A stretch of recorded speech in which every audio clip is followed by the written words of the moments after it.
Natural ಆಗಿ pregnancy try ಮಾಡುವಾಗ ಈ 5 things most important. First, folic acid ಮಾತ್ರೆಗಳು 400 to 500 ಮೈಕ್ರೋಗ್ರಾಮ್ಸ್. ಇದು ನೀವು ಪ್ರೆಗ್ನೆನ್ಸಿ ಟ್ರೈ ಮಾಡೋ 3 ತಿಂಗಳ ಹಿಂದೆಯಿಂದನೇ ಸ್ಟಾರ್ಟ್ ಆಗುತ್ತೆ. ಇದು ಬೇಬಿದು ಬ್ರೈನ್ ಡೆವಲಪ್ಮೆಂಟಿಗೋಸ್ಕರ.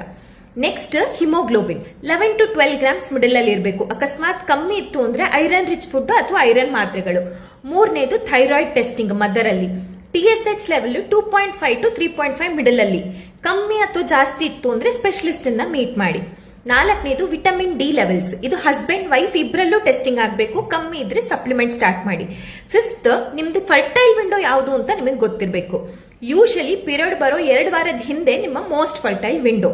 ಇವಾಗ ಪೀರಿಯಡ್ 28 ಡೇಸಿಗೆ ಒಂದ್ಸತಿ ಬರ್ತಾ ಇದೆ ಅಂದ್ರೆ around 10th day to 18th day ನಿಮ್ದು ಬೆಸ್ಟ್ ಪೀರಿಯಡ್ ಟ್ರೈ ಮಾಡೋದಕ್ಕೆ. ಇಲ್ಲಿ ಆಲ್ಟರ್ನೇಟ್ ಡೇ ಅಥವಾ 3 ದಿನಕ್ಕೆ ಒಂದ್ಸತಿ ಟ್ರೈ ಮಾಡಿ. ಇದೆಲ್ಲ ನಾರ್ಮಲ್ ಇತ್ತು ಅಂದ್ರೂ ಕೂಡ ನ್ಯಾಚುರಲ್ ಪ್ರೆಗ್ನೆನ್ಸಿ ಚಾನ್ಸಸ್ 15%. ಅದಕ್ಕೆ ಅಟ್ಲೀಸ್ಟ್ ಒಂದು ಕಪಲ್ 7 to 8 ಮಂತ್ಸ್ ಟ್ರೈ ಮಾಡಬೇಕು ಒಂದು ಗುಡ್ ಶಾರ್ಟ್ ಪ್ರೆಗ್ನೆಂಟ್ ಆಗೋದಿಕ್ಕೆ. ಸೊ ಫಸ್ಟ್ ಸೆಕೆಂಡ್ ಟೈಮ್ ಅಲ್ಲಿ ಪ್ರೆಗ್ನೆಂಟ್ ಆಗಿಲ್ಲ ಅಂತ ಟೆನ್ಷನ್ ಮಾಡ್ಕೋಬೇಡ್ರಿ. All the best.